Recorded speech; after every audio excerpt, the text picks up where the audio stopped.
অতি ইসলামিস্টদের সম্পর্কেও আমার কিছু কথা আছে। অতি ইসলামিস্ট হবেন না। 16 বছরের ফ্যাসিবাদী সরকারের আমলে আপনারা লড়াই করতে পারেন নাই। এখন একটা পরিবর্তন সাধিত হয়েছে, ফ্যাসিবাদের পতন ঘটেছে। আপনারা অতি ইসলামিস্ট হয়ে বাড়াবাড়ি করবেন না।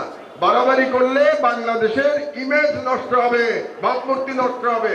এবং অতি ইসলামিস্ট যারা বাড়াবাড়ি করছেন দুর্গাপূজা নিয়ে, কিংবা অন্য ধর্মের মানুষ নিয়ে, কিংবা আস্তিক আর নাস্তিক নিয়ে যারা বাড়াবাড়ি করছেন, তাদেরকে আমি বলে রাখছি, আপনারাও প্রকারান্তরে আপনারা ভারতীয় যে তাদের যে কৌশল সেটা আপনারা বাস্তবায়ন করছেন।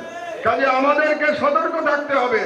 যেমন করে আমরা ইফতেখারুজ্জামানের মৌলবাদী কার্ডের প্রতিবাদ করব, সেরকম করে আমরা অতি ইসলামিস্টদেরও আমরা প্রতিহত করব।